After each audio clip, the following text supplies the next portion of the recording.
Hello my friends and subscribers and not so friends. Stepanets is back with you on air, and as always we're showing you hidden places and reclaiming the history that was once stolen from us. Did you know, friends, that Kyiv is a seaside city?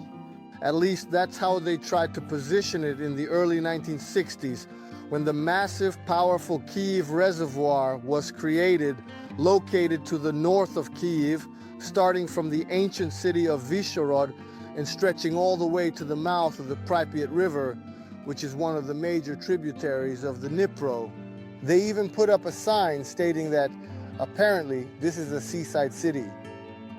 And today we will be talking about the Kyiv Reservoir, its impact on the life and ecology of Kyiv, and whether it was really necessary at all. We will talk about the tragedy of the destruction of a whole series of Ukrainian villages where people had lived for dozens of generations since their great-great-grandfathers and were forced to relocate because, once again, the communist authorities wanted to demonstrate that man is the master of nature, to subdue the mighty Dnipro and create an entire cascade of dams on it for electricity production and more. The sponsor of this video commissioned the filming for his wife Natalia, so this is dedicated to Natalia. Today we will be talking about the Kyiv Reservoir. What tragedies it brought into the lives of the Polissians, one of the ancient lineages of the Ukrainian people, who trace their roots back to the old Drevlians. No, but still, whether you say it or not, when the horizon merges with the water, it truly is a mesmerizing sight. And now, of course, there's no opportunity to go somewhere far away to the sea. At the very least, you can truly satisfy your aesthetic need to connect with water, yes, to unite with this absolutely very important natural element, right here at the Kyiv Sea. Indeed. Let's briefly touch on the history of the city of Vyshhorod, which can be called the capital of the Kyiv Reservoir. Of course, Vyshhorod deserves its own video, and we will definitely make one. We'll talk about the history of the surrounding settlements that have survived. Together, we'll take a kind of virtual tour from Vyshhorod to Polissia. There will be a separate video about Vyshhorod. Be sure to leave a comment. Your support really motivates us. This city is very ancient and deserves many different videos, so we will definitely do that in due time. And of course, we won't film any strategic sites because these are uneasy times. Yes, in fact, it wasn't encouraged even before the war. So in this segment, we'll talk specifically about the sea itself and also about the fascinating history of what ended up on its bottom. Here's this old rickety rescue ladder, which I'll use now to carefully climb, onto the shore. Woohoo! But before, friends, we start talking about the Kyiv Reservoir and the consequences it brought, about the sorrow it caused the indigenous people of these lands, the Polissians, I strongly urge you to subscribe to our wonderful channel, because every subscription, every like, every comment is a small brick in the powerful foundation of preserving and restoring our historical memory. After all, the history of Ukraine has been rewritten and erased for centuries by numerous occupiers. And today, step by step, we are restoring it, and you can also take part in this by subscribing to our channel, giving us a like, or writing a detailed comment. You can comment, refute, or disagree, but the main thing is not to pass by. The main thing is not to remain indifferent. Of course, I can't know everything. Like any person, I can make mistakes. I'm just a blogger, not a renowned doctor of science with numerous titles, that's all. But still, I want to exchange information with you so that it's not just me telling you things, but so that you can also share your knowledge with others. So friends, let's recreate the history of Ukraine together. Please leave comments, please give likes. This is very important. This isn't just some blogger's whim. It's a tool for promoting our videos on YouTube, so that as many Ukrainians as possible can see them and learn the truth about these terrible events that we will be talking about, including today. Leave comments, hit the notification bell so you don't miss new episodes. If possible, you can also support us financially to help develop the channel, maintain it, and cover fuel costs for our expeditions. I understand that these are difficult times, and first and foremost, everyone needs to donate to the armed forces of Ukraine. But if you have even a small opportunity to support our channel with a few hryvnias, we would be extremely grateful. And now, let's get started.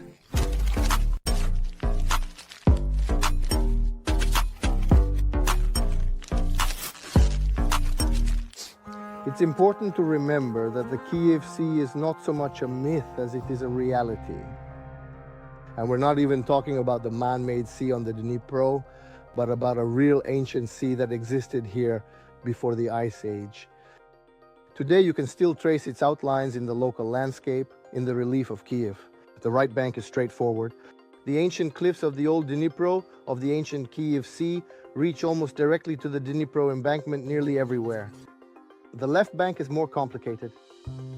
Few of the local residents of the left bank, which is now a city within a city with a huge population, realize that they are living on the bottom of this sea. And archaeological surveys confirm this. That is, remains of ancient creatures, including marine ones, as well as a huge amount of sand, have been found there. But the actual shore of this ancient sea, which once stretched across the territory of modern Kyiv, can only be traced in the local terrain. In the Troyeshkina forest, in the woods beyond Troyeshkina, near the forest cemetery, there is an area called Storozhevi Hory. From there we move downwards into the area of the forest massif. There you can find the elevation known as Suki Hory. We continue further down towards the area of modern Deverzey and so on. There you will find the Sviati Hory, Holy Mountains, and the Mikilske Forestry.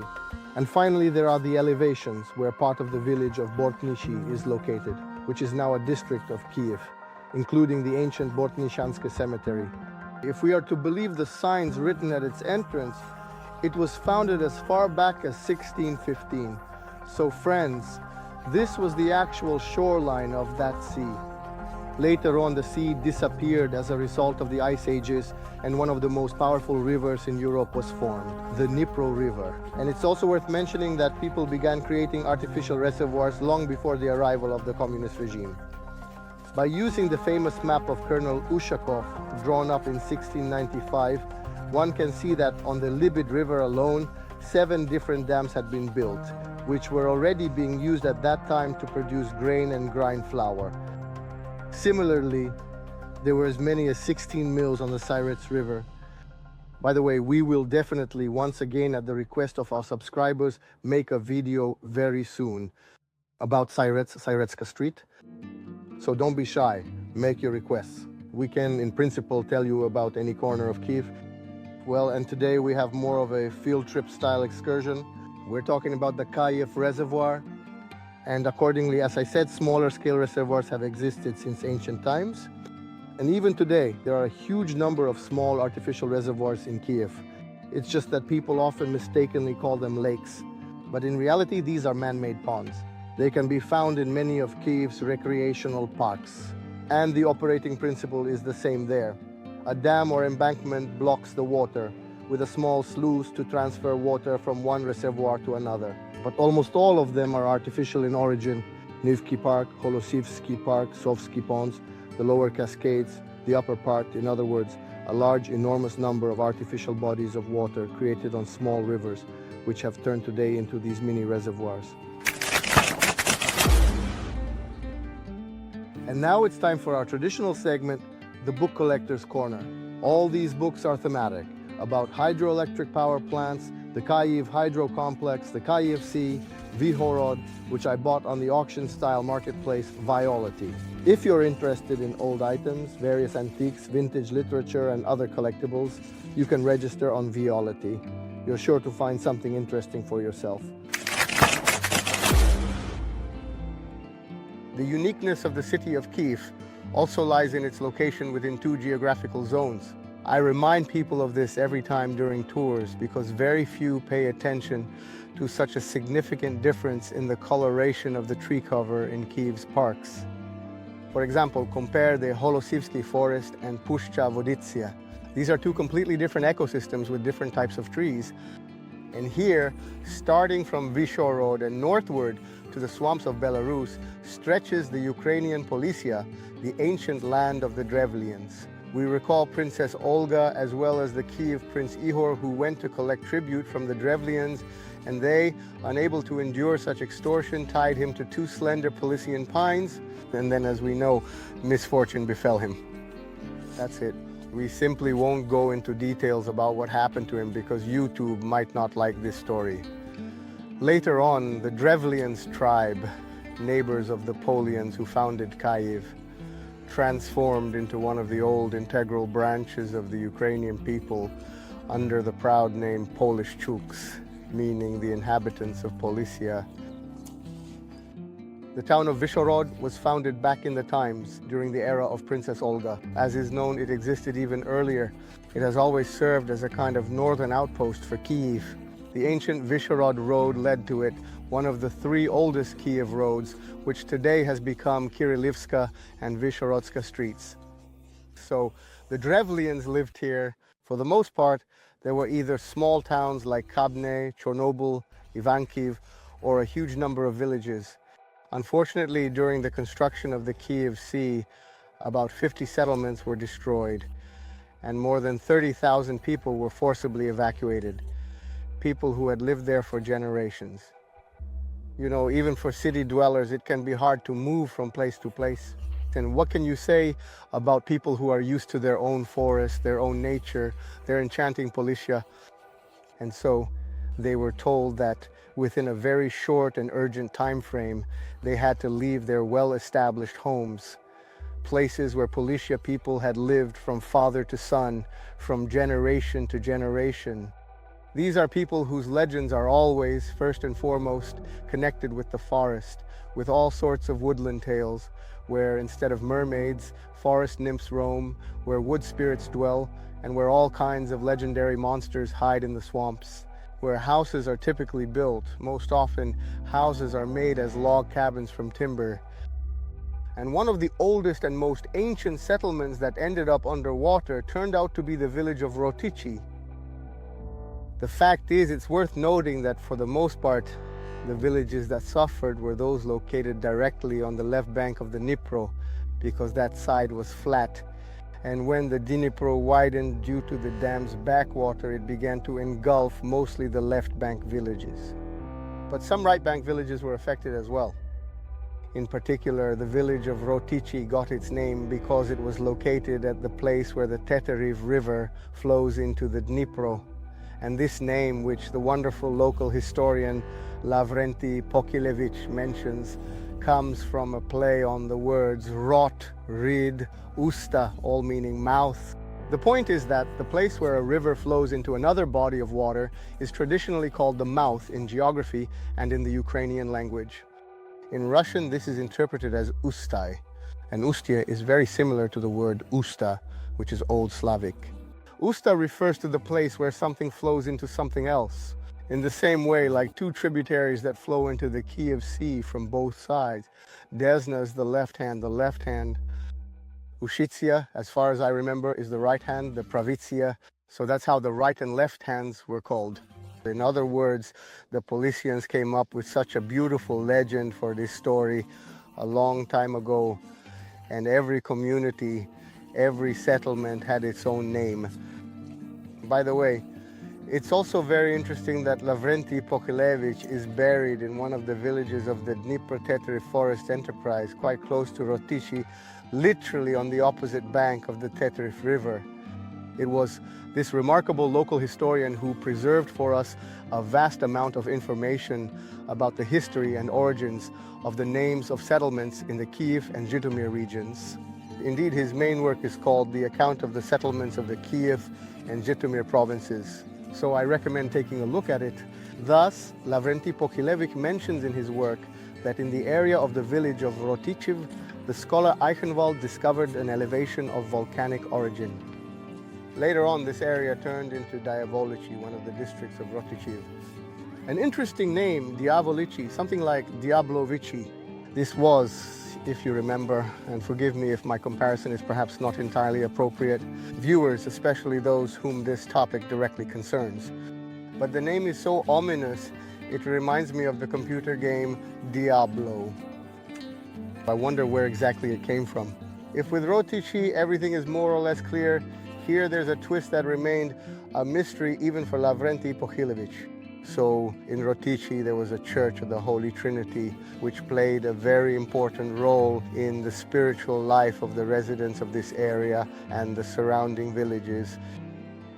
And later on, during the godless communist years, the church was closed, dismantled, and in some cases, if in the 1930s, it was turned into a club in the village of Polissia, which I was never able to find there, even though I visited. Blogger in Polissia many times know, not counting the trips as part of this expedition. In Soviet sources, Rotici and Polissia mostly appear in the widely publicized heroic epic about the liberation of Kyiv from the Germans, when, in a rush to do it by a significant date, instead of waiting until it would be strategically advantageous, when it would be possible to push the enemy back and they would retreat. But no, it absolutely had to be done so that the ribbon could be cut, so that it would be symbolic that on this very day, for the sake of the sacred date, the sacred number. And these people called themselves atheists. This is real numerology, my friends. So they just drove the soldiers forward in a race from both directions, from southern Bukrina, from the north, fierce Polissia. They say the Dnipro was red with blood. They were so eager to salute Father Stalin and report that they had finally liberated Kyiv, the capital of Ukraine. And for the most part, it is the heroism of the soldiers who died there in the area of Polissia, crossing the Pripyat and the Dnipro, that is remembered, so that Kyiv would definitely be liberated by the anniversary of the October Revolution. And hardly anyone remembers, for example, about such a person. But now, in our times, as archives are being declassified and people are trying to uncover the historical truth of how things really happened, and so the Institute of National Remembrance of Ukraine uncovered the truly heroic biography of Ivan Lukich Melnichenko, a native of the village of Rotici, who, like many others, hundreds of thousands of young men born under Stalin, was at first just an ordinary Komsomol member, but having lost faith in the brutal Soviet regime, he joined the ranks of the UPA under the call sign Stepovyi or Dniprovi, because right near his native village of Rotici, not far at all, flowed the mighty ancient Dnipro River, now dammed and turned into a sea. He was part of the non-commissioned officers group. Melnichenko belonged to the UPA Wolves non-commissioned officers group. He was captured by the Soviet army, exiled to Magadan, and his fate, like that of many thousands of our compatriots, remains unknown. He died somewhere in a foreign land. After the construction of the Vishorod, Dnipro hydroelectric station, the sea almost completely swallowed up the territory of Rotici. Instead, only a small fragment of the village remained as dry land, becoming the shore of the giant island of Kilcha. This is essentially a man-made island that formed in the area of the Kyiv Sea at the confluence of the Pirohiv River, not far from the village of Polissia. It's quite a substantial piece of dry land covered with forest. A small dot of it marks the former lands of the village of Rotici, which was forever swallowed by the waters of the Kyiv Sea. The people who destroyed the villages were hired directly by the authorities, and the locals called them grave diggers because they were demolishing their native homes, their ancestral family estates, places that had belonged to their families for generations. Well, one of the common widespread myths about the Kyiv Sea is that villages were flooded completely in their entirety. That is, now if the water recedes, you would be able to see streets, houses, and so on. In reality, firstly, the Soviet authorities officially recognized only 21 settlements as demolished, although in fact more than 50 were flooded. But experienced local historians, in particular the local historian Ruslan Bondarenko, as far as I remember from the Vishorod Museum, who professionally studies this issue, says that only one brick building remains in the village of Chernin, which was built back in the Tsarist era from brick. And it is this very building that is now completely underwater. And theoretically, if navigation on the Dnipro River were allowed now, you could actually dive there with scuba gear and see this exact location. In fact, even the cemeteries were partially relocated, but not all of them. And longtime residents also recall that there were cases when corpses surfaced and coffins floated down the Dnipro, because especially after World War II, not everyone still had relatives here, and not everyone had the means to relocate them. Also, besides Rotici on the right bank, the ancient Cossack village of Kozarovici, with an almost identical name, suffered greatly. However, it was not completely demolished. It was relocated a little farther away from the shore. In addition, it is precisely in the area of Kozarovici that the Irpin River flows into the Dnipro. That is why a special hydraulic facility was built there to pump the waters of the Irpin into the newly created reservoir, which became higher in elevation than the Irpin River. In 2022, due to military actions, it became necessary to blow up this dam, and today the Irpin River has spread out significantly there, flooding a large amount of land. This is once again one of the disasters of the Kyiv Sea that we can observe right now. And likewise, the village of Kozarovici was relocated. As far as I remember, only Persho-Travneva Street was left from it in its original form. And instead, as they say, if it weren't for misfortune, there wouldn't be happiness, because another story happened. On the one hand, it was tragic, but on the other hand, it was rather epochal. The Museum of Folk Architecture and Life was founded, which we know as Pirohiv, although many mistakenly call it Pirogova in the Russian manner. In reality, Pirohiv is an ancient Ukrainian village that belonged to the Kyiv-Pechersk Lavra, and apparently baked pies and supplied provisions to the Lavra. It was at that time in the 60s, on the initiative of the local historian and hero of Ukraine, Petro Tranko, that this museum was created, to which in particular important and interesting examples of folk wooden architecture were relocated, those that were in villages threatened by flooding. And that's why we have this, what's the correct term, skansen or skansen? Skansen, probably one of the best and largest in Europe, our beloved ethnographic museum, which everyone is always trying to build over. So let's take a little excursion like this. I recall how in peaceful times filmmakers used to take advantage of people's gullibility. I remember giving a tour in Pirohiv for foreigners, and then they announced that the museum was mined and everyone needed to evacuate immediately. Well, we left the museum grounds and waited nearby for about 20 or 30 minutes.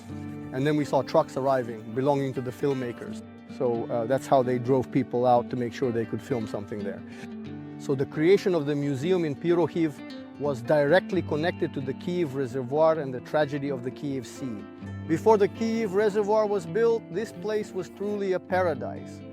Interestingly, by the way, villages in the area of Strakolissia and Horny-Styropol could even be reached by plane in the 1960s. There was a small, typical rural field airstrip there. I have a unique advertisement from that time offering this service. Also, as is well known, you could board a high-speed hydrofoil right from the Kyiv River station and travel up the Dnipro.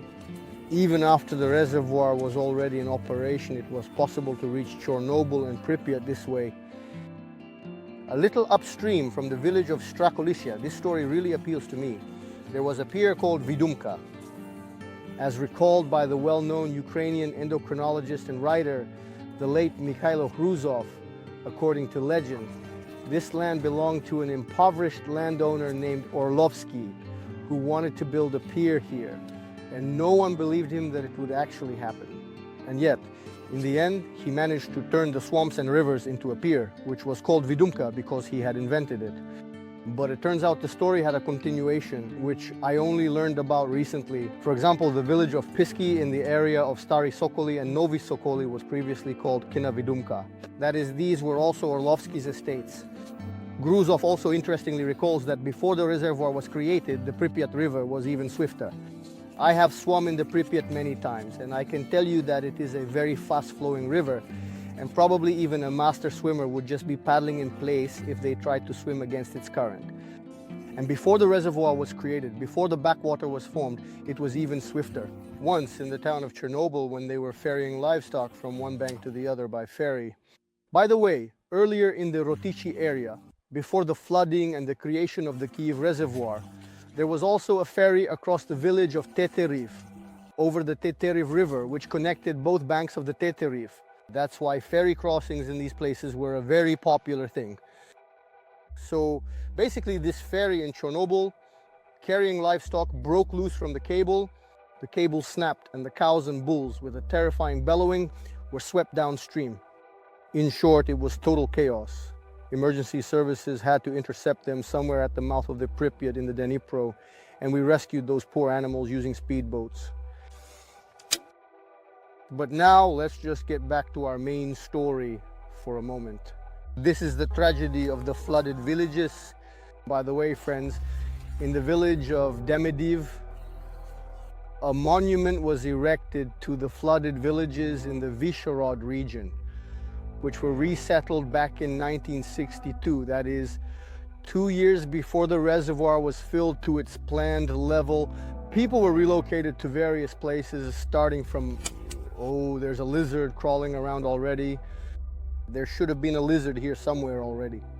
For example, in Novi Petrivci, neighborhoods were built for the resettled people. And ending with the fact that, once again, according to the detailed testimony of the local historian Ruslan Bondarenko, people were indeed relocated. Some individuals were even moved as far as Krimka, which in this context means the Polish Hoax, into completely different conditions. That's it. In particular, many people also had to seek out a better life for their families and themselves, often on their own. And for example, the family of Mrs. Natalia from the village of Hotichiv had to move to a new place as well. Yes, now I think I am going downstairs. Many people are eagerly waiting for a repeat of my epic and rather unforgettable fall that happened while I was filming the video about Kyiv, a moment that became quite memorable. The incident was so widely talked about that even Toronto television stations discussed my fall live on air, bringing it to the attention of viewers far beyond the local area. The unexpected nature of the fall and the way it was captured on camera sparked a lot of curiosity and amusement among both my audience and the media. In short, everyone really liked it. But you know, the best things in life happen unexpectedly. So now I'm not sure that I'll fall, and I don't want to fall on purpose. So today we'll do without that kind of extreme. Anyway, the village of Rotichi, at some point, a significant part of it was resettled. Oh, another lizard. See, it hid, it's warm for them. That's me. That's called mimicry. That is, it hid, and its color resembles spring grass, and it thinks we can't see it. By the way, one of the cool things to do in Izhgorod. Spoiler alert, when I finally get around to filming that video, there's a really interesting attraction, a bobsleigh track that has caught fire more than once. It was supposed to lead to the Kyiv Sea. I didn't even expect to see its ruins. I thought it had been dismantled a long time ago. But nope, it's still standing. The remains are still there, not fully cut down. I wonder if there's any security here. Will I have to run away now? No need to run. Anyway, guys, I don't know why, but don't do what I did. I climbed up the tower, and on this bobsleigh track, it sways a lot.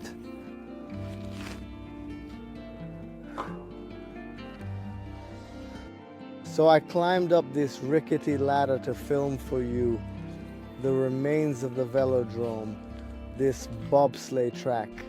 That's the story. I don't know if there's anyone up there or how things are up there at all.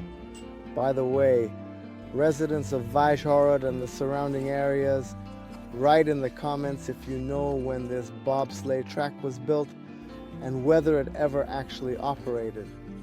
For those who don't know, right here on the shore of the Kyiv Sea, there's an abandoned bobsleigh track that used to go right out to the water's edge.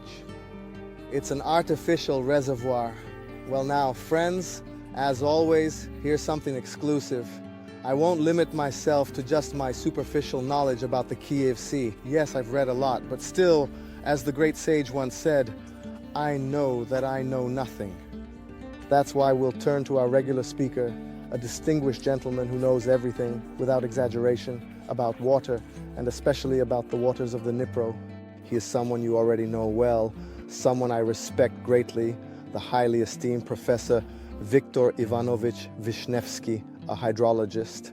By the way, just to get ahead of myself a bit, I'll mention that Viktor Ivanovich has started his own channel, yes, which is simply called Vishnevsky.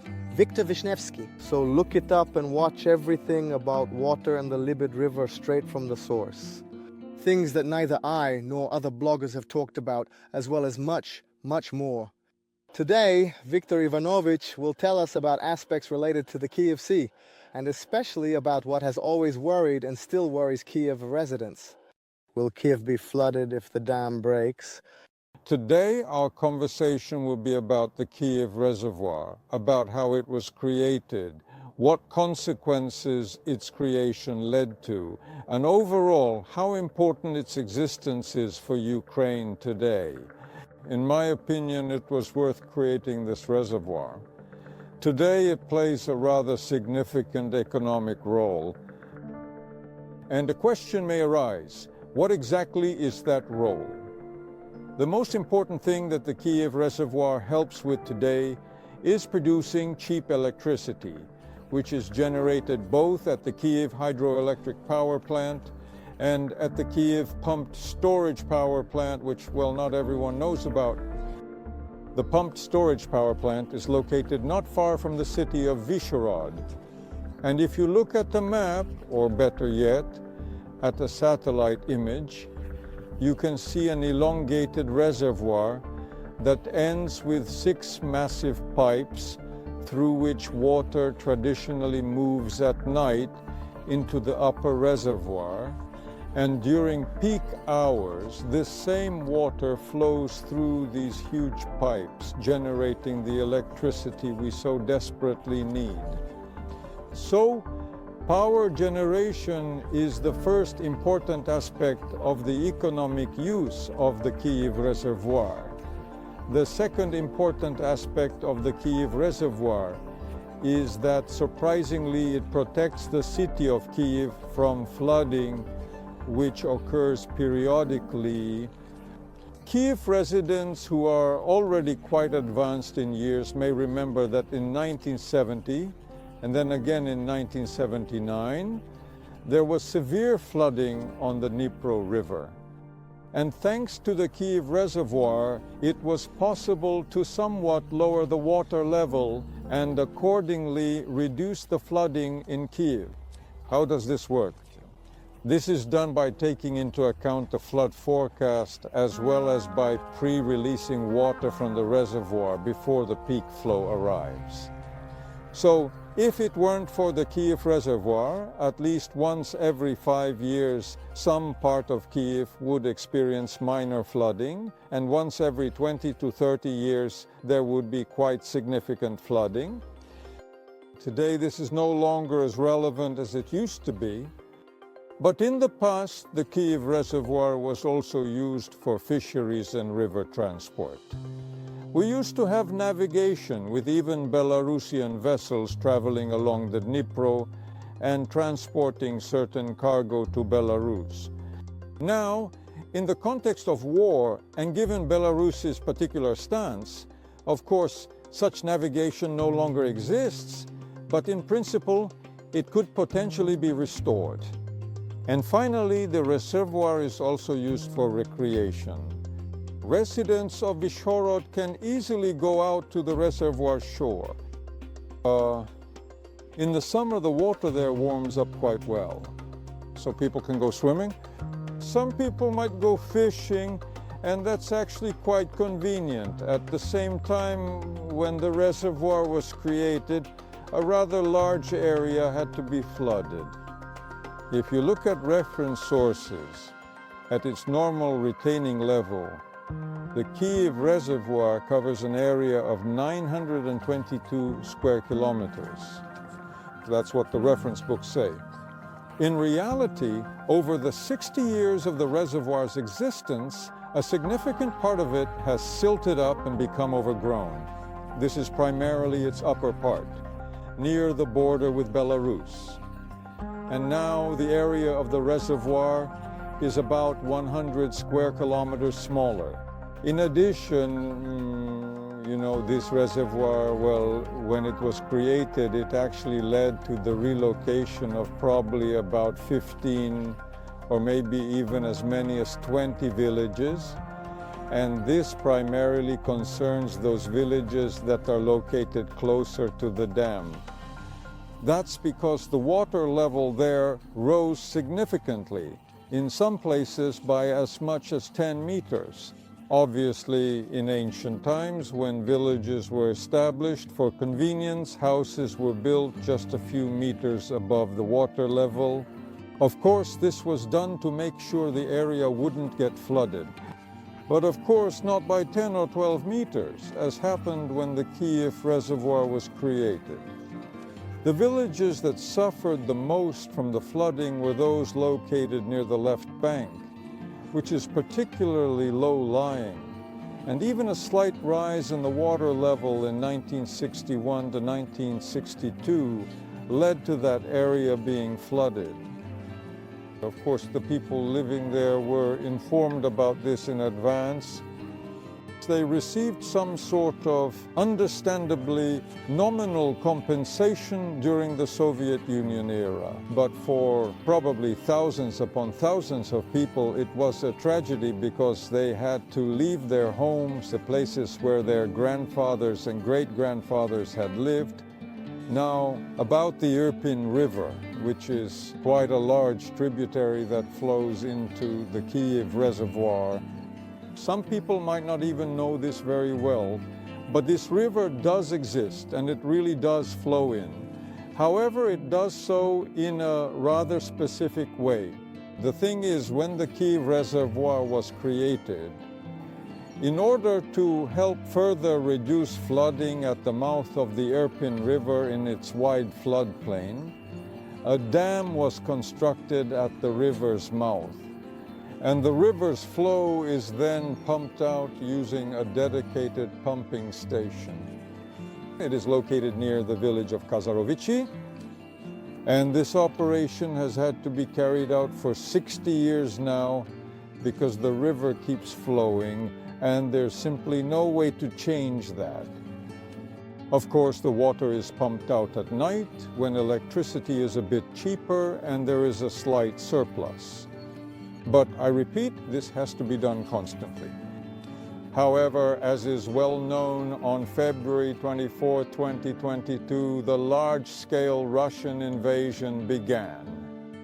The Russians advanced toward the city of Kyiv from the east, from the north, and even from the northwest.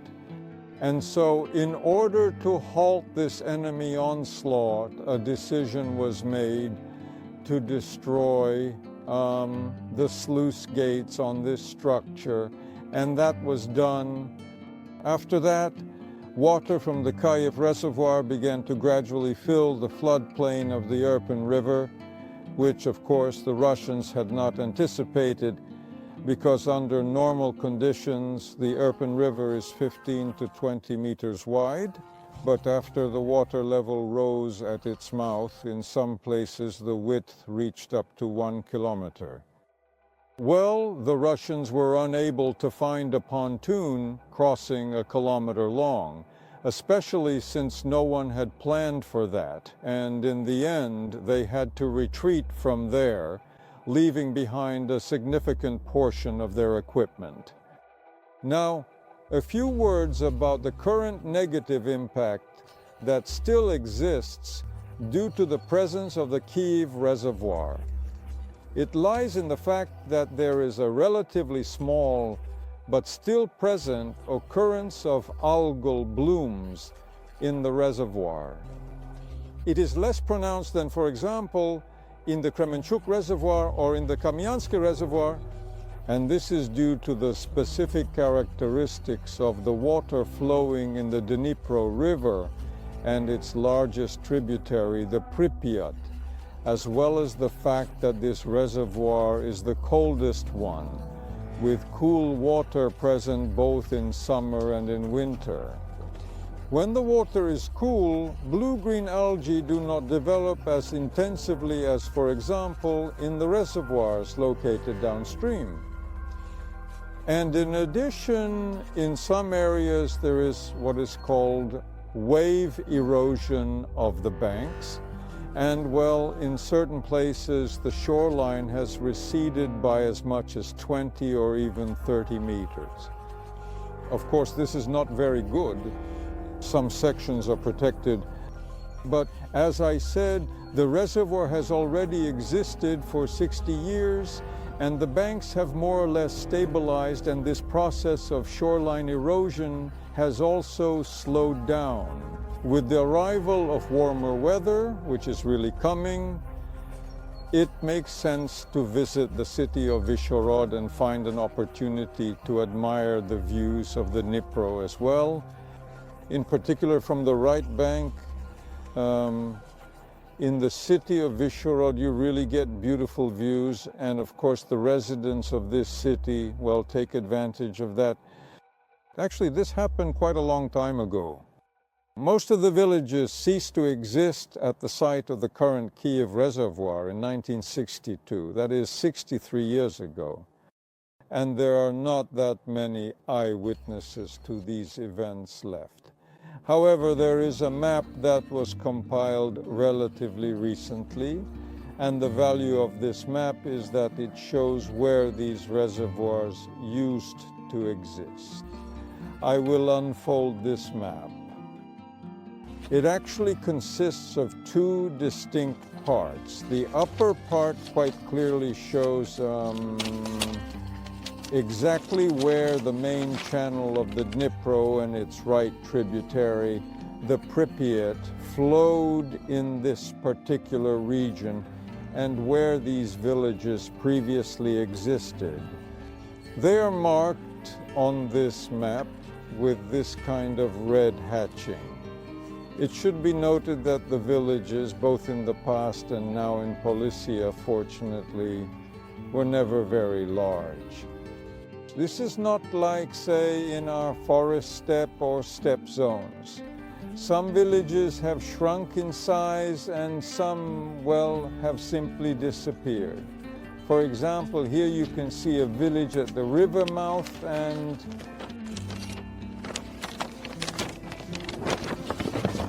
you can see a village at the mouth of the Irpin River. So, which one? This? Yes, that one. Yes, yes. That's Pirohiv. Uh-huh. Well, then let's re-record this a bit differently, okay? On this map, you can clearly see the villages that once existed and are no longer there.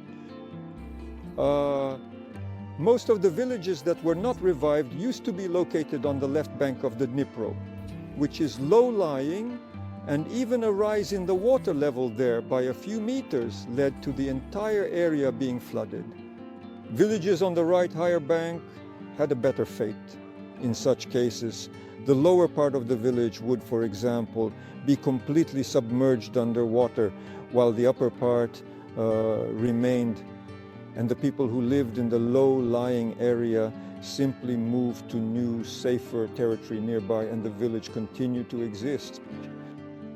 Well, except that, of course, this stress had a very negative impact on many people, and in general, over the past 60 years, there has been a trend of urbanization, with these people relocating to places like Vyshhorod, Kyiv, and so on. Now I'll show the lower part of this map, where the water level rose by a greater number of meters, in some places by 10 or even 12 meters. And here, some villages disappeared almost completely. For example, these include Oshipki and Tarasovichi. That's it. Again, to reiterate, there are about 15 to 20 such villages in the area of the Kyiv Reservoir. And the number of people who were relocated, well, of course, it was counted in the thousands. I suppose it was truly a tragedy for many people because people had lived here for generations, were accustomed to a certain way of life, fishing, gathering mushrooms, berries, and so on. Well, now the reservoir exists.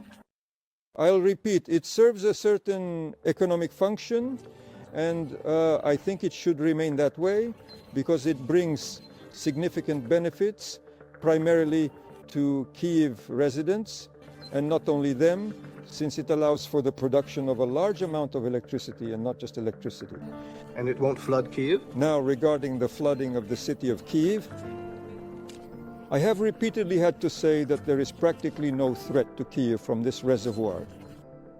This is explained by the fact that the water level in this Kyiv reservoir is 103 meters, while the vast majority of Kyiv's territory is situated at an elevation much higher than 103 meters. For example, Khreshchatyk is at an elevation ranging from 145 to 155 meters. So, roughly speaking, Khreshchatyk is 40 meters higher than the water level in the Kyiv reservoir. It's clear that it could never flood Kyiv, not even theoretically. Besides, I want to point out, though not everyone, so to speak, realizes this, that the area of Kyiv today is roughly equal to the area of the Kyiv reservoir. Kyiv covers an area of about 900 square kilometers, while the Kyiv reservoir, as I've already mentioned, actually has an area smaller than 900 square kilometers. And that's why, in reality, lowering the water level in the Kyiv reservoir, of course, simply cannot realistically result in both water remaining in the reservoir and a large area in Kyiv being flooded at the same time. The most problematic area we have in Kyiv is Nizhny Sady, where the elevation is not 145, 155 meters like Khreshchatyk, but only 95 meters. During significant floods, this area gets flooded. And the residents of Nizhny Sady remember this well, especially during the floods of 1970 and 1979. But let's pay attention to the name of this Kyiv neighborhood, Lower Gardens. After all, this area was originally allocated for gardens, garden houses and some small-scale farming, not for the monumental residential construction that has taken place there over the past 60 years. Ukrainian director and actor Leonid Baikov, who, by the way, died in a car accident while returning from Chernobyl, was actually coming from these very lands. After a vacation, he was killed in a car crash. Here, by the way, is his grave, right here in the village of Polissia, literally just a few hundred meters from the border of the Chernobyl exclusion zone, was the country house of actor and director Leonid Baikov. Well, now there's a tall fence here, and it's rumored that at the 2000s, the local owner destroyed everything. Here, you see, you can only look at it like this. There hasn't been any dacha here for a long time. Moreover, they say that the local residents even begged him to preserve this dacha as a relic, as a keepsake, as a memory, but it was destroyed, and instead, the only thing that was done was renaming the street in honor of Bykov, while the dacha was destroyed, completely wiped out. Also, in addition to villages and settlements, some heroic sites of military glory of Soviet soldiers who defended Kyiv in 1941 ended up underwater in the Dnipro. And this happened despite the fact that this war was one of the main Soviet myths on which Soviet ideology was based. Pillbox number 581 ended up hundreds of meters from the Kyiv shore. And it looked quite exotic and interesting, perhaps for researchers of antiquity. But such proximity to the water, such a watery location, played a bad trick on it. Looters came there by boat and simply cut off the armor caps with an autogenous torch, then sold them somewhere for scrap metal. This is how, friends, even our memory of those terrible days of the Second World War is being destroyed. And to follow up on the story about the Kyiv Reservoir, I want to say that once, at the end of the 1980s, let the old-timers confirm or refute this story, an alarm was announced in Kyiv due to a supposed breach of the Kyiv Dam. This This alarm was announced over the radio, which led to a certain panic among Kyiv residents. But then the whole thing was hushed up. They said it was supposedly a joke or just a drill. But people were genuinely frightened at the time.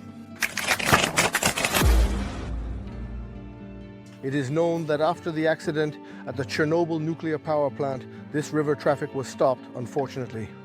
And for a long time, the remains of these high-speed rocket boats, meteors, could be seen in the Chernobyl river port, in the old riverbed of the Pripyat River, where there was the so-called island of dead ships. Well, later on, they were very actively cut up for scrap metal. That's it. And probably now there's barely anything left of them there. But I still caught a glimpse of a few of them. For example, one of those boats that had been thrown ashore. Rotichi was relocated further up from the bank of the Pirohiv River in the direction of the ancient, also Polissian village of Rosoka. According to the Ukrainian language dictionary, the village of Rosoka in Old Slavic means branches, a branching.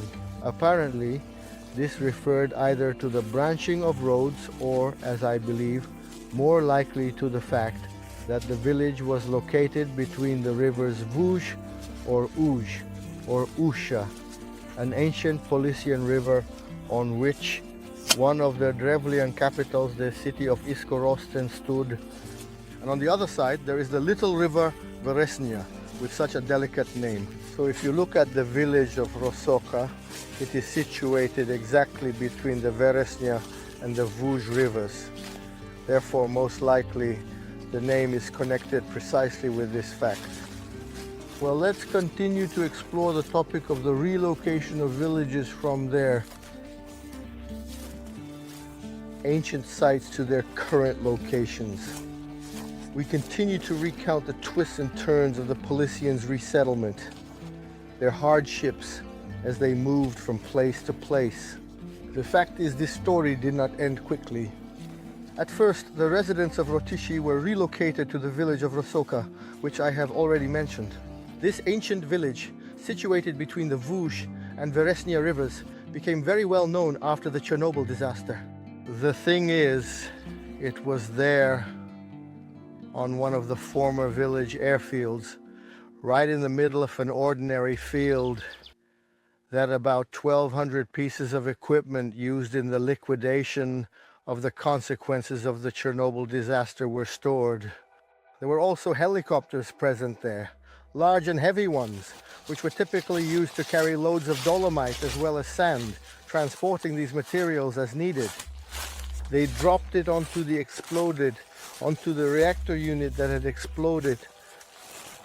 There were also tracks from heavy armored vehicles there, in particular the so-called engineering clearance machines, which were used to demolish the Red Forest, old houses already abandoned as a result of the subsequent disaster that came to this area from Chernobyl.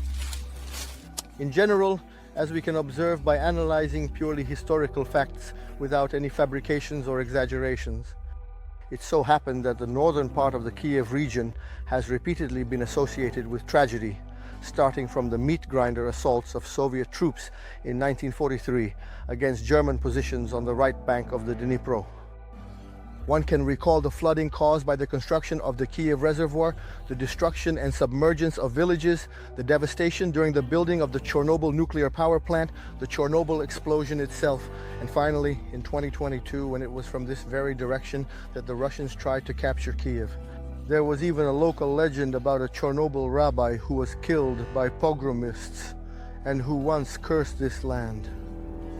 I don't really believe in that story, but there is something to it. Yes, unfortunately, that's our fate, to constantly endure upheavals and cataclysms, but to be reborn again and again. And let's hope that from now on, this land will only be associated with peace. Honestly, I'm tired of climbing up and down these steep slopes of the Kyiv Sea's bank. So, with your permission, I'll continue the story lying down. No one objects. You can lie down or sit as well, whatever is more comfortable for you. As I already mentioned, yes, they were relocated to Rosoka. Rosoka also had to be evacuated. Just imagine, people had already survived one disaster. 20 years go by and they're forced once again to seek a better life elsewhere. And a huge amount of equipment was left behind in the village of Rosoka. That was the very first thing people associated with it. The storage site was even called Rosoka. For a long time, both the official Chernobyl authorities who tried to make dirty money there and the residents of nearby villages, especially the villages of Potoki and Stary Sokoli, would take bits and pieces from it. For them, Rosoka was, a kind of free economic trade zone, because I clearly remember I saw it with my own eyes. There was a well-worn path from the village of Potoki to Rosoka. Well, a small village, a Polissian village on the edge of the exclusion zone. The street runs parallel to the perimeter of the exclusion zone's barbed wire. Beyond the village, there's a cemetery, and from the cemetery, a narrow path leads into the exclusion zone. It's 2 kilometers through the forest along this path, and we would end up at the famous Rosoka vehicle graveyard. These photographs went around the world. There were 1,200 pieces of equipment stored there. That's it. And the residents of Potoki made a living by dismantling fragments of helicopter and truck engines there, and lived off that. And for a long time, Rosoka fed them, until eventually, under Yanukovych, it was decided to restore Rosoka to the status quo and return it to its original appearance as an airfield. The officials at that time completely cut it up and destroyed it. People often ask me how this could have happened and where they put all that radioactive metal, but before disposing of it, they cleaned it. If you remember, there were even announcements hanging in some electric trains inviting people to work in the area of the exclusion zone. They were not given any personal protective equipment, nothing at all. So they used sandblasters, powerful machines that shoot sand, to remove the top layer of contaminated metal, thus decontaminating it. As a result, all this radioactive metal ended up in the air, in their lungs, in their mouths, in their eyes, and so on. But no one cared about them, and they were paid mere pennies. And then trucks loaded with scrap metal would leave from there to be sold, and everything was cut up. Now the famous Rosoka waste storage site near the village of Rosoka, where, according to legend, a scene from the film Only Old Men Are Going to Battle with Leonid Bykov was filmed. He had a dacha nearby in Strakolissia. So that's the story. The village of Rosoka was also evacuated. The client also asked to tell a little about the village of Bishki, from which a road led to Rosoka. The village of Bishki is one of many villages in the exclusion zone with animal-related names. For example, the village where the future Soviet executioner Lazar Kaganovich was born, about which the locals even had a saying, "When old man Kaganovich dies, the Soviet Union will collapse." And this rather disreputable man, the subway man, lived all the way until 1991. And indeed, the Soviet Union collapsed during his lifetime. Here again, you see there's some kind of mystical element. So the village where Kaganovich was born was once called Dibrova, and before that it was called Kabani. And nearby was the village of Boroni, and nearby was the village of Sakali, and nearby was the village of Bishki. So you see, the fauna, friends, it's a whole trend. It's common among people who live in the forest, in nature, to give such animal-themed names to settlements. The village of Bishki was famous for being home to a large number of old believers from Russia. There was an old believer men's monastery there, the ruins of which residents could see for a long time. Even in the 1950s, ethnographic expeditions were conducted there, during which all the buildings were carefully filmed. In general, the Chernobyl region, Polissia, has always been an international land where tolerant Ukrainians live peacefully alongside Jews, Poles, and Russians. It was a refuge for all those whom the imperial authorities tried to persecute. In the town of Chernobyl, in particular before the disaster, there were 10,000 residents, among whom before the Holocaust there were 5,000 Jews, several thousand Poles, several thousand Ukrainians, and a few hundred Russian Old Believers who, fleeing imperial persecution, found refuge there. And so these Old Believers, many of whom were wealthy merchants, built two monasteries, one in the village of Bishki and the other on the opposite bank in the village of Zamoshnya. And according to legend, there was an underground passage beneath the Hush River connecting these two monasteries. But then the godless Soviet authorities came and destroyed everything. The monasteries fell into decline, and some of them were partially converted into collective farm barns. But in 1976, a new misfortune struck, and these villages were resettled. The village of Bishki ended up right on the border of the exclusion zone. At one time, a police guard was stationed there. Back then it was still called the militia, which served as a kind of guardhouse among the exclusion zone security personnel. It was believed that those who ended up there were serving some sort of disciplinary punishment. In other words, they were sent to this village, which was deep in the forest and still is. People didn't even go there. Well, in short, sometimes wolves would come at night, and the police officers, the militia, were afraid to leave the house at night. That's it. But over time, some very interesting changes started to happen. Many people know that there is an active Catholic church in Chernobyl, but few people know that there is an operating Orthodox women's monastery within the exclusion zone. And in the village of Bishki, on the ruins of the Old Believers men's St. Nicholas Desert Monastery, a women's monastery was established. It is a branch, or as Christians say, a skeet of the Kyiv Pokrovsky Monastery, where 30 nuns have settled. I saw this with my own eyes. You drive through a dense forest with ruined houses and buildings all around. Then suddenly, bam! A 5-meter or 4-meter high fence, a gate, and behind that fence, a completely different life. They have destroyed almost all the historical buildings. They preserved the main one, the old church built 200 years ago, restored it, rebuilt it, and now several dozen nuns and novices still live there. Right in the middle of the exclusion zone, in the village of Bishki, there is a real functioning monastery.